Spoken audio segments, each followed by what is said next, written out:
Speaker tonight is a long-term representative from Berks County. He is was a credible candidate in a primary for governor and for senator. And why I like bringing Sam up to talk is because he's a man of principle. He's a student of principle, he's a teacher of principle, and he governs by his principle. So when you know Sam's principles, you know how he's going to govern. A politician who governed by principles, a really unique concept.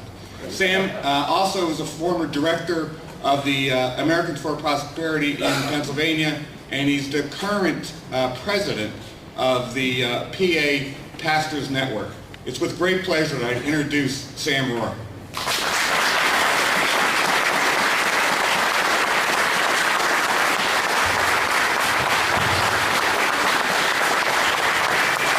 Why doesn't everybody stand up going for a stretch before I begin? Just stand up for a couple seconds.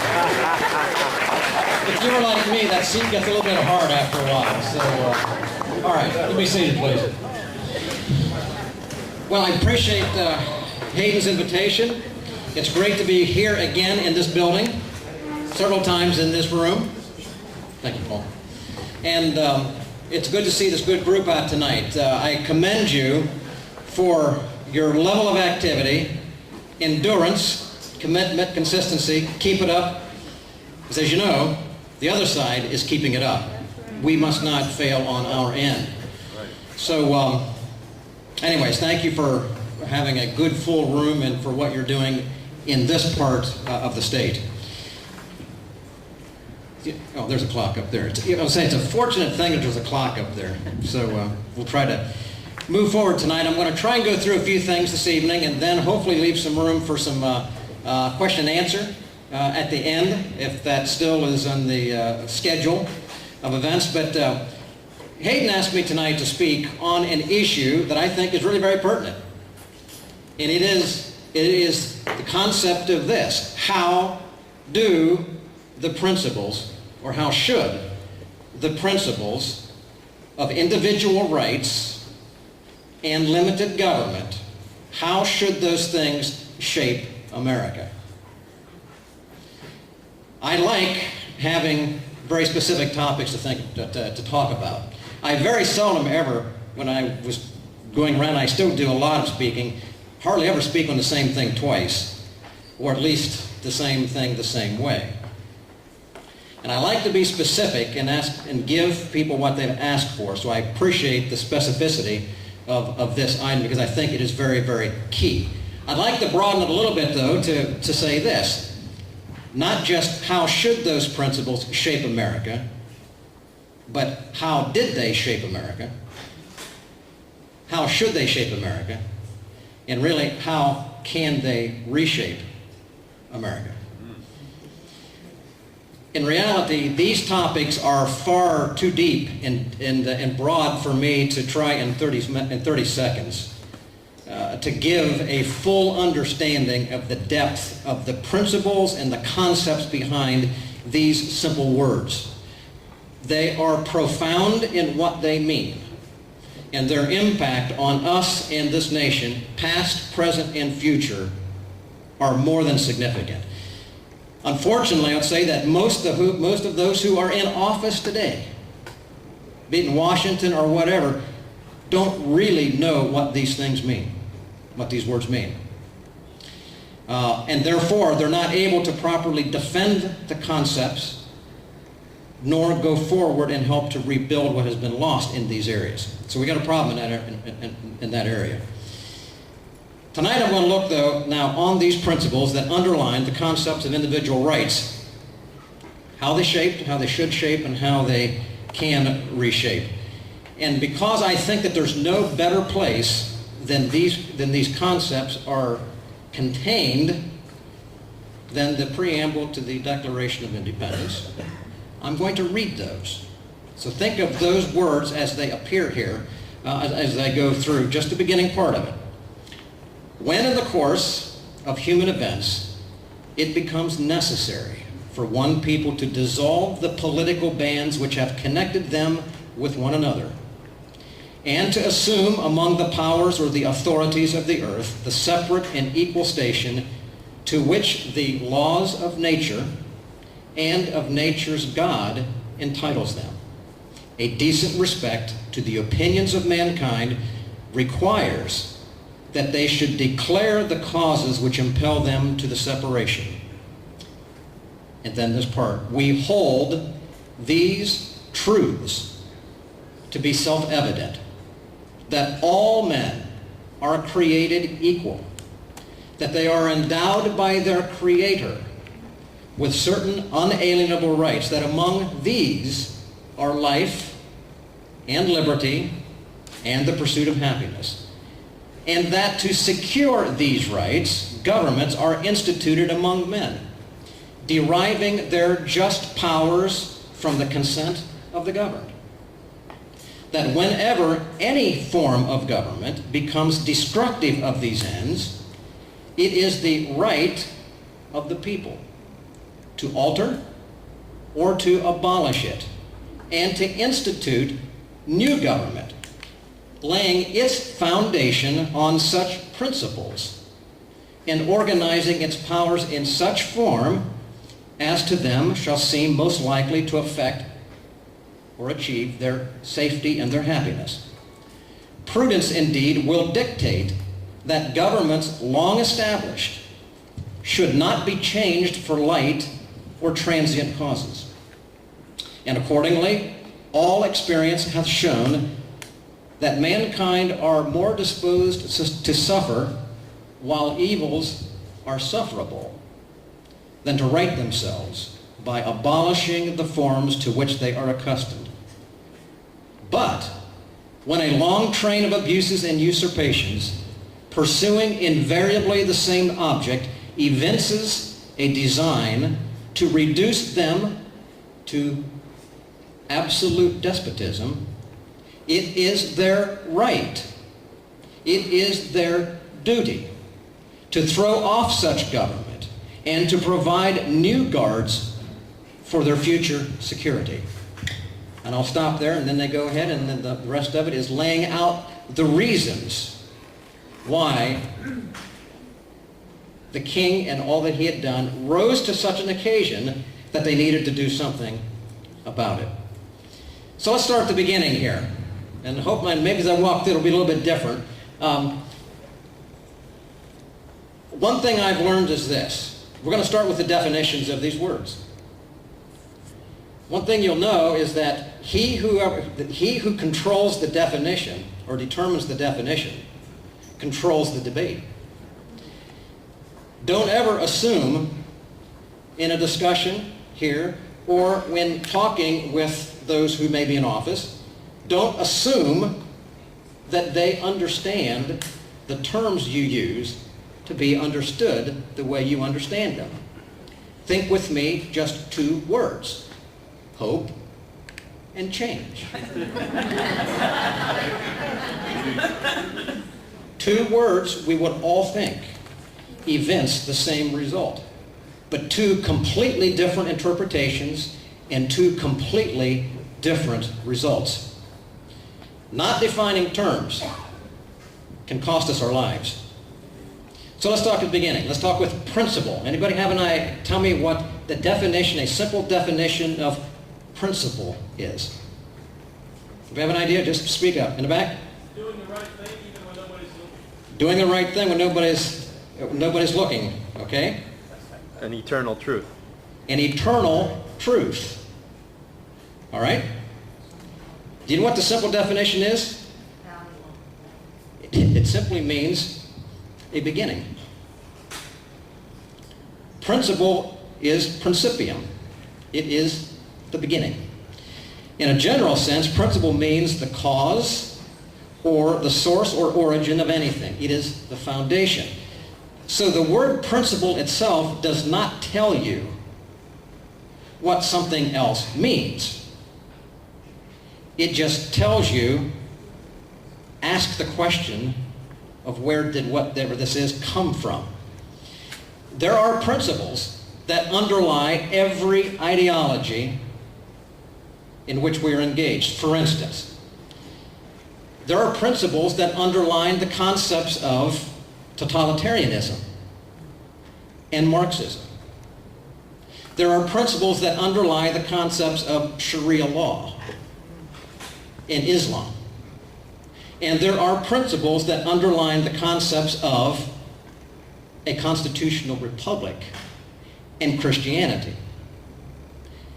Those principles, those beginnings, have a completely different beginning for each of those that I mentioned. And certainly the result is absolutely different. So principle means simply the beginning. All right, how about individual? Individual rights. Individual? Have you any idea what individual means? Single person. Of the person. Single person, that's a real part of it. Of the person, yeah. Of a person. Literally, individual means not divided or unable to be divided. Non-transferable or unseparatable. That's what individual is. You can't divide it. How about rights? Individual, unseparatable rights. Well, rights simply means this. It's a just claim or a privilege. Rights are natural, God-given rights. They can also be political rights. They can be civil rights. They can be a number of different rights. Just claim means an honest and upright demand of a possession. So therefore, if you have the definition of individual rights, it simply means this.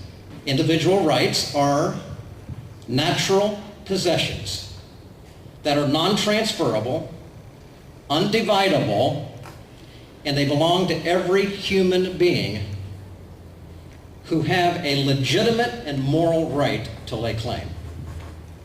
Okay? That is an individual right. So when we put these things all together, we have an exalted claim that can't be taken away, transferred, given away. It's inherent within the individual. You know, we hear a lot about rights these days. We hear less about individual rights. And I think we hear even less about principle, because it indicates the source of the idea. Because when you put down principles of self or individual rights, you really ask the question of, by its definition, what is the beginning? And what is the source of those things? Now, I want to clarify one thing here, and I don't want to go too far down this road, but I will say that a right is not the same as a license. Government grants licenses. They sometimes call them rights. They're not rights. A license, under legal terminology, is the permission of government to do something that otherwise is not legal. That's not a right. And sometimes government will take the concept of privilege, although privilege in the original text means similar to right. They will take the concept of privilege and say, we are going to give you the privilege, which means it comes from government, which means they can also take it away. All right? Therefore, rights can be of all different types. But we're talking here, and the founders talked about primarily natural rights of nature's God. Came from God, not from government. And when you attach the word individual to rights, then all of a sudden things begin to happen, because now you find out that individual rights are completely different than group rights. And God-given individual rights are totally different than government-bestowed privileges. They're totally different. This is why our founders used the word unalienable in the Declaration to define those rights, because unalienable effectively means individual. It's non-separatable, non-transferable, God-given rights. Now, let's go ahead and let's talk about define limited government. And we have an idea of how you define government. We'll start with government first. Simple terminology of what is government? Ever think about it? Ruling body. A ruling body, very, very close to the actual definition. Force. Pardon? Force. Force, very close, actually very close. The simple terminology or definition for government is direction and regulation, or authority. So government, in simple terms, is authority. By its very nature, government is made up of lesser authorities and greater authorities. So that a parent in the home is government. Lesser authority than perhaps in some regard civil government, but you also have church government. A teacher in the classroom is a form of government authority. An employer is a form of authority, form of government. Okay, so there's greater and lesser. Our founders, though, absolutely believed that authority was ranked. And they understood, kind of like in the military. When you're going to the military, you guys been there? There is a ranking of authority for a lot of reasons. You can't conduct involvement unless there's a ranking of authority. In authority in government, there is a ranking too. They understood that at the top was God. Then there were other levels: civil government, family, church, and then down the line. This is why the founders, at the end of the Declaration of Independence, appealed to, as they said, to the great judge of the world to hear the rectitude of their cause.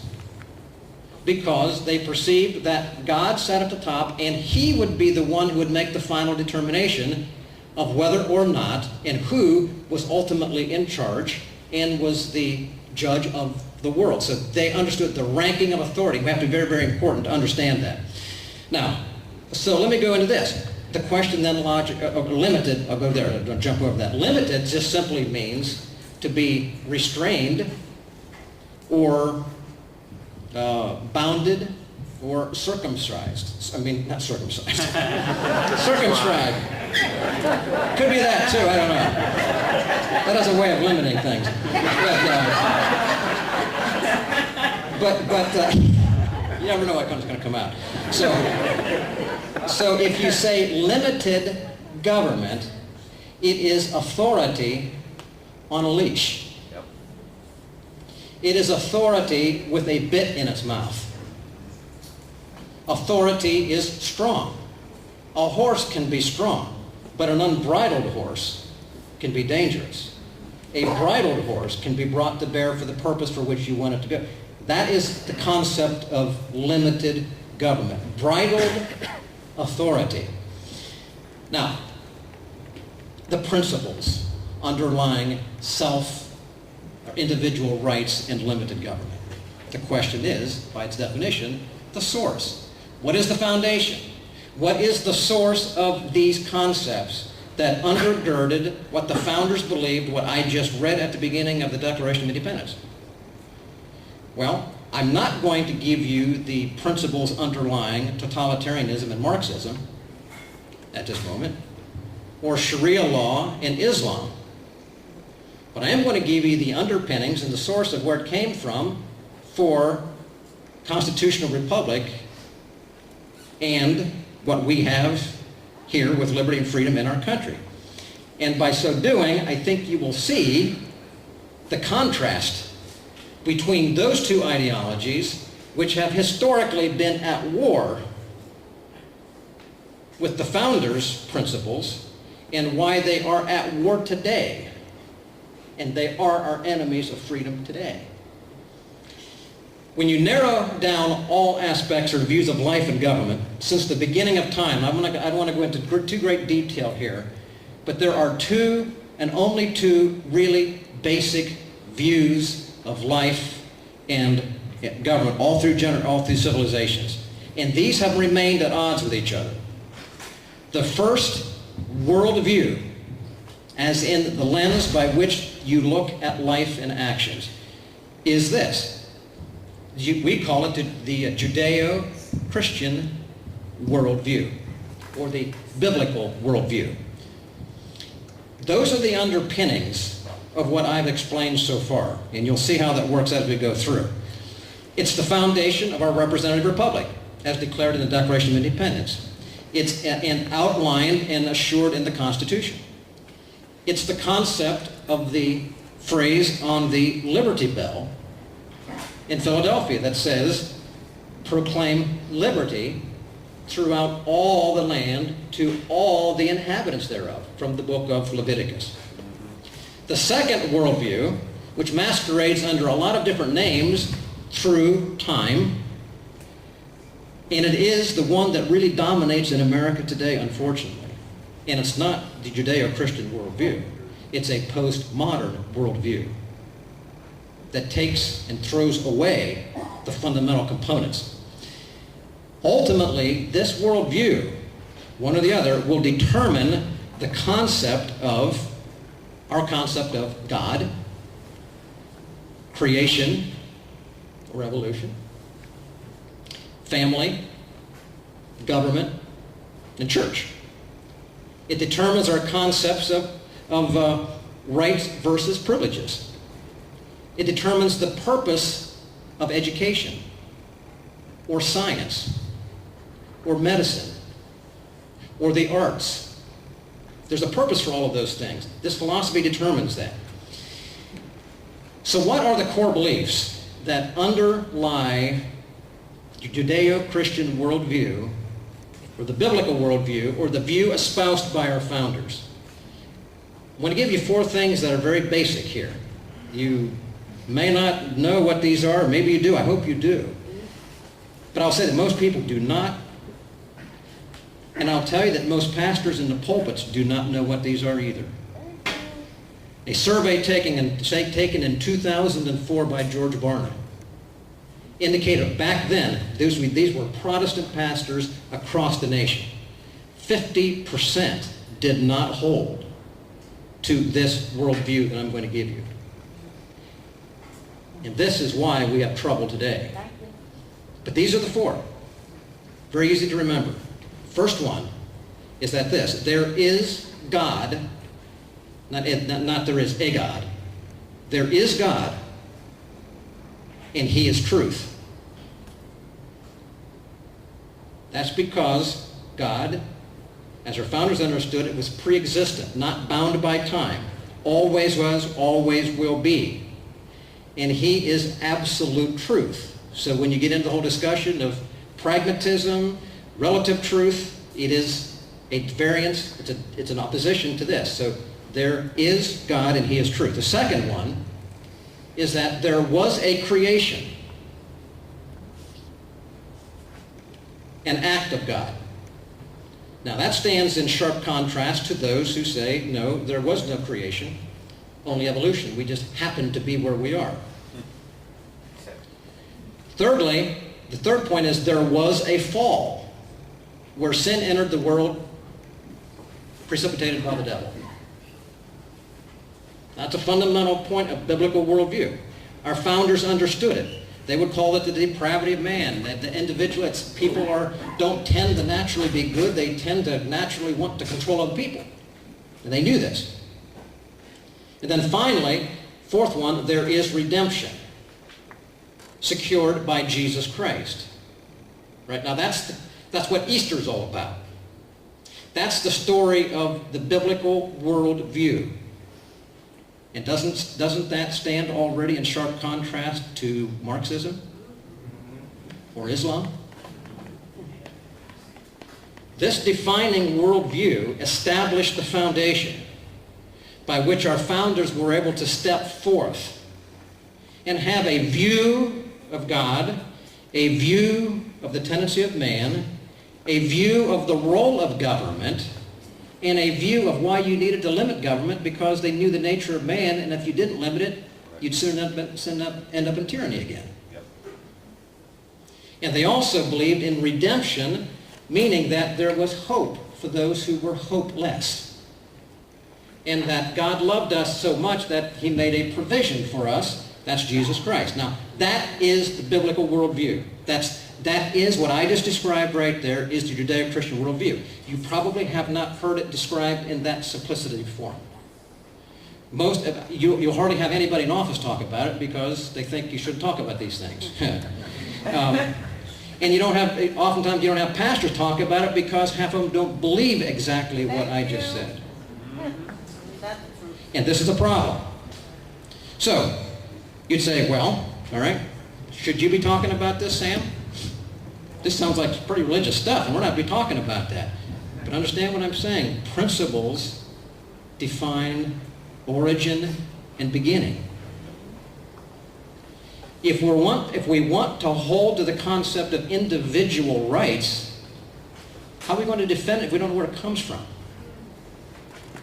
Because the other side knows where they come from. Government knows what group rights are all about. They don't want to deal with individuals.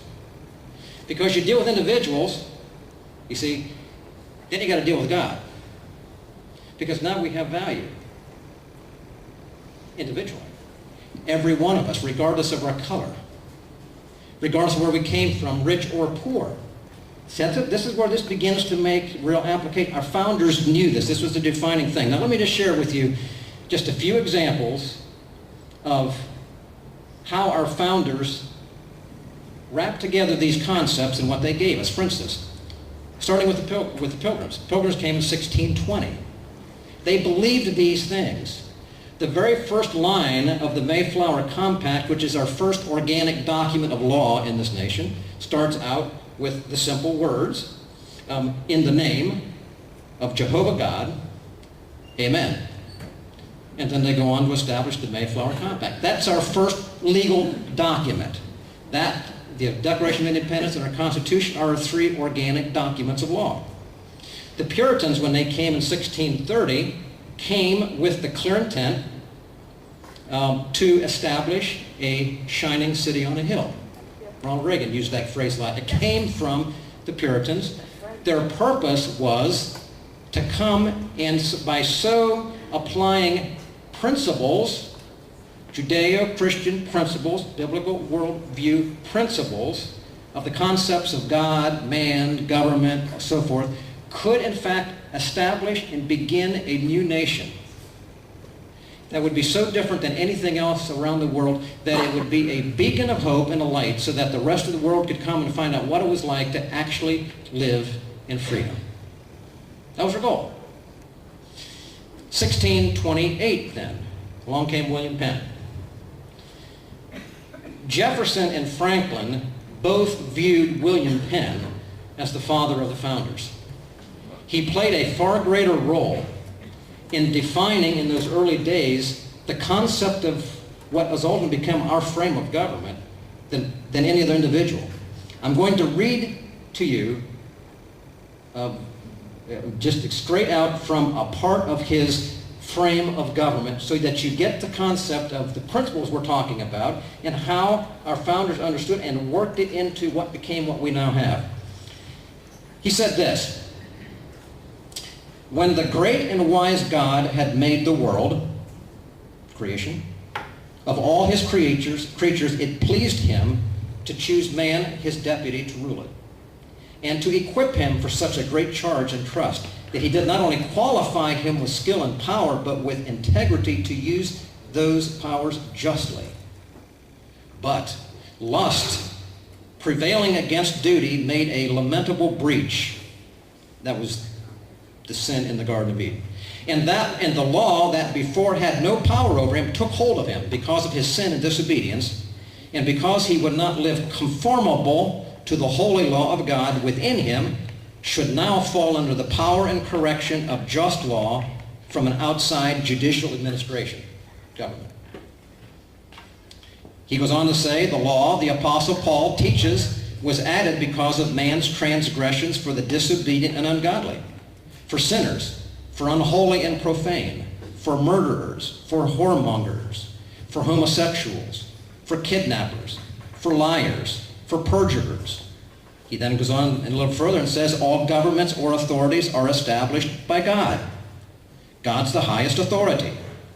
God has established government, including civil government, and given them two priorities. He said, now this settles the divine right of government, which was the issue back then under Penn. The kings thought that they had a right to rule and they could tell people what they wanted to do.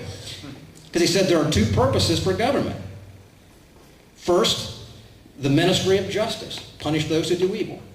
And secondly, the ministry of defense or protection, praise those who do well and defend your people for the things that they can't defend themselves for. He said, so it seems to me that government is a part of religion itself. He goes on to say, I choose to solve the controversy of what type of government, because Penn debated and went through the process of saying, well, what type of government shall this new concept be? An oligarchy? An aristocracy? A democracy? He said, I chose to solve that controversy, which type, with this small distinction. And says, and it applies to all three of them. Any government is free to the people under it, whatever type, where the law rules. And the people are a party to those laws. Anything more than that is tyranny, oligarchy, or confusion.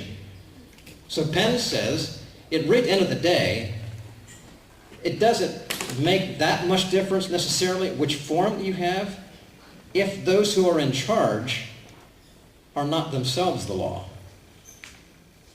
but subordinate themselves to higher law or God's law. If they are under the law, you will have freedom. But if they perceive themselves to be the makers of the law, and to whom the law doesn't apply, because they make the law, then you got trouble.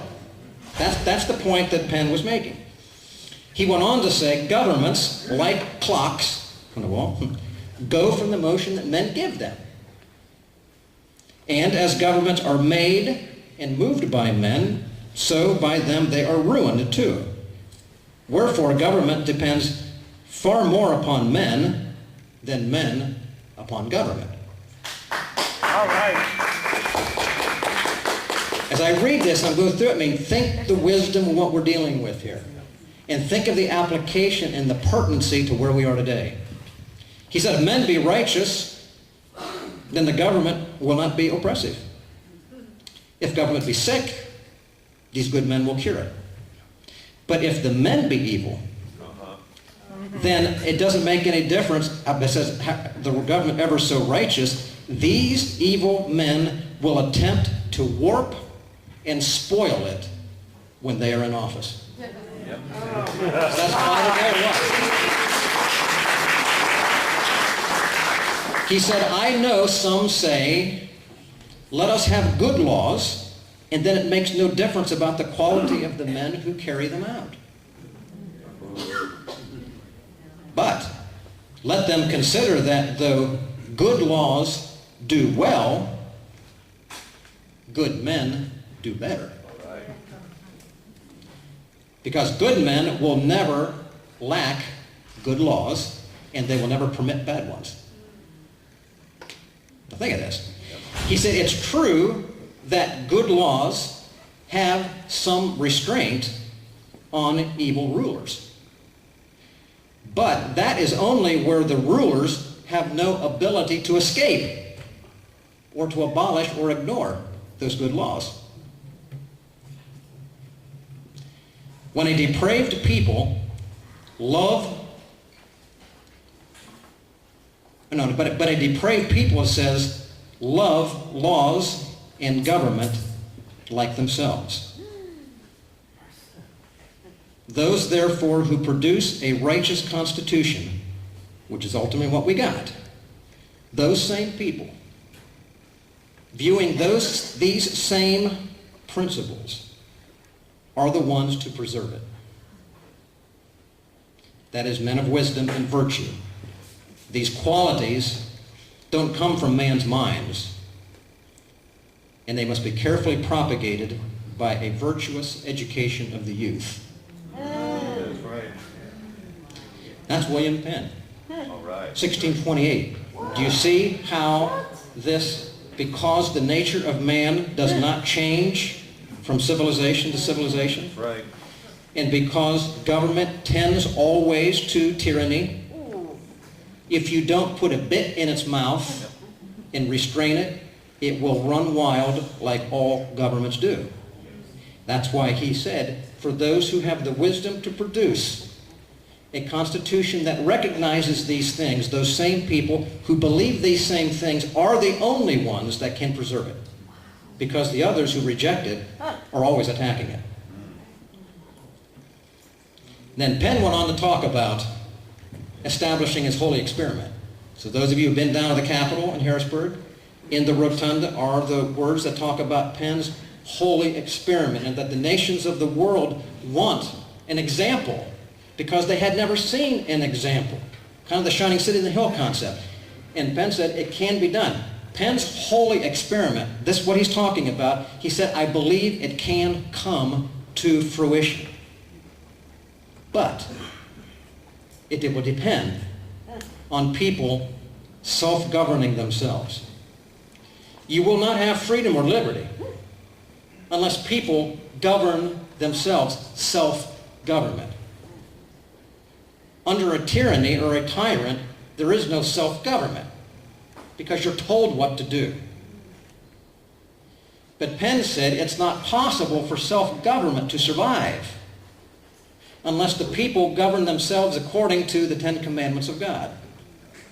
Back to a biblical worldview. Because God laid out where we get the concept that your property is worth something, or your life is worth something. Why do we value integrity? Telling the truth, not stealing, not coveting, not being immoral. It comes from there. These are the things that are important. These things don't mean anything under the principles of totalitarianism or under Sharia law. They don't mean anything. Penn established this foundation. Those that were in those times knew it. They were talking about it. They were understanding these things. And then there was one other component that brought into this that played perhaps the most major role in furthering these concepts, and they were the pastors in the pulpits of America. There you go. Let me read you what one of them said. He said, the fight, this was the pastor saying this, because they led the charge. He said, the fight for liberty was to fight for God. This one who was writing said, the clergy played a crucial role in building popular support for the war against England. The enemy knew that sedition was being preached in the pulpits of America. Without the spirited and uncompromising commitment of the pastor, it is unlikely that the war for independence and the advancement of liberty could have ever been achieved. About 1760, Governor Powell of Massachusetts warned that, quote, he said, once the pastors of the colonies joined in the resistance against England, there would be no stopping the colonial movement. He said the spirit of their religion, this worldview, and the view of Scripture will, like Moses' serpent, devour every other passion and affection, end quote. To the pastors in the pulpits, to fight for liberty was to resist tyranny, and to resist tyranny was to fight for God. The concept of rights and what government should be came from the Bible and was preached from the pulpits. So in America, this is what set the stage for those who then stepped forth, those 56, and put their signatures on that Declaration of Independence. They understood these principles, and they understood them so firmly that they're willing to die for them. Their opposition was not a king. Their opposition was tyrannical rule. Their goal was for freedom, liberty, that was on the bell in Philadelphia. It was to apply to all, because all were made in the image of God. That's why they started out with the concept of the rights starting out with life. Because without life, you don't have anything else. Liberty comes next. The ownership of property, pursuit of happiness, is next. These are all fundamental principles that they understood. So, narrowing it down here, as I close it down, Do you see from what I explained that the principles of individual rights and limited government from the concept of a biblical worldview is so significantly different than what we're up against here today? We can have a tendency to think that we will, perhaps if we can just get enough people together, or just frame our argument a little bit better, that we will prevail. We're talking, the fight is a worldview. We have to understand where this comes from. And we have to be not afraid to talk in terms of where it came from. Is it not a wonder that the other side so likes to demonize those who stand up and even mention God's name or the Bible? I mean, how can you stand up and talk about that? That's not right. Well, who are these people who say this? They are people who hold a worldview that opposes, don't believe it. And what better way to destroy America than to destroy the foundations on which we were built? And it comes from these principles. So you look back over time. What's been done? Oh, well, you take prayer out of school, you take God out of school, you redefine marriage, you do all these things. And you tell people and tell pastors in the pulpit, you can't stand up and preach on these things because you'll lose your license. And these are techniques to separate us from who and what we are. These are the principles of limited government and individual rights. So the challenge, I'll conclude with this. So how did the principles of undividable, just claims to a possession, individual rights, and authority with a bit in its mouth, how did that shape America? Well, it made us the shining city on a hill. Unlike any nation in the history of the world. It's not accidental that we have become who we are. It's because of this. It shaped America. How should it shape America? Well, these views should shape America by the fact that, as we heard, as the sign of declaration said, and Penn said, those who understand these things have to be the one who preserve these things. That's right. That's how it should shape us. It should preserve what we have. And then lastly, how can these principles reshape America? It reshapes America when we as the people must understand these things. Don't buy the lie that you're told. Understand these basic principles and then not be afraid to stand on them, and we must act accordingly. Now, that being said, I'm going to go back and read that first part of the Declaration of Independence again with this in mind.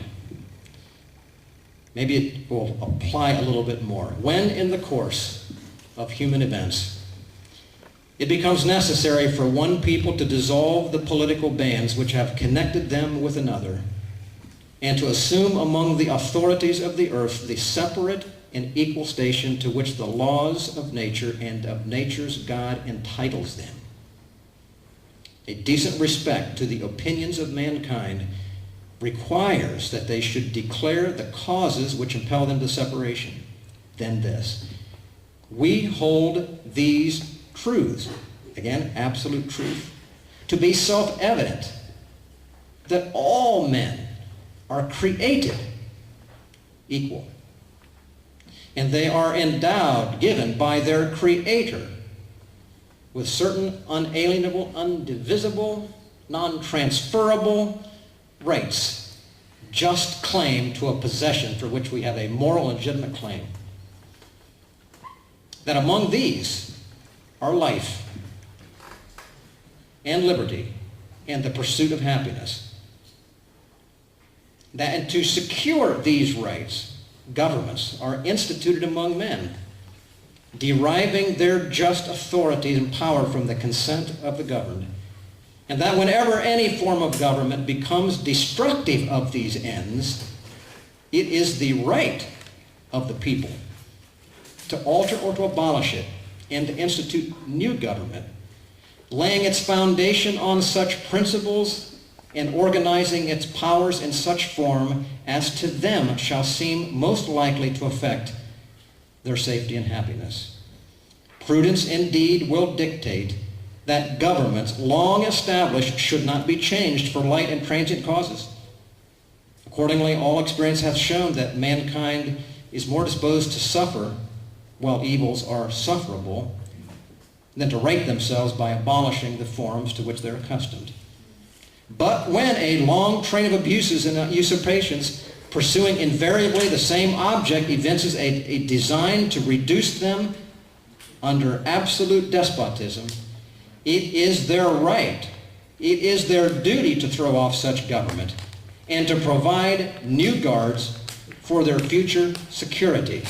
And at the end, we therefore, the representatives of the United States of America, in General Congress assembled, appealing to the Supreme Judge of the world for the rectitude of our intentions, do, and goes on, and then it says at the end, and for the support of this declaration, with a firm reliance on the protection of divine providence, we mutually pledge to each other our lives and our fortunes and our sacred honor. They believed something strongly enough to commit their entire lives and everything they had. And had they not, we wouldn't be here tonight. The principles that gave us what we have not changed. The attack on the principles have not changed. What has changed is too many of the people in America have forgotten where it came from.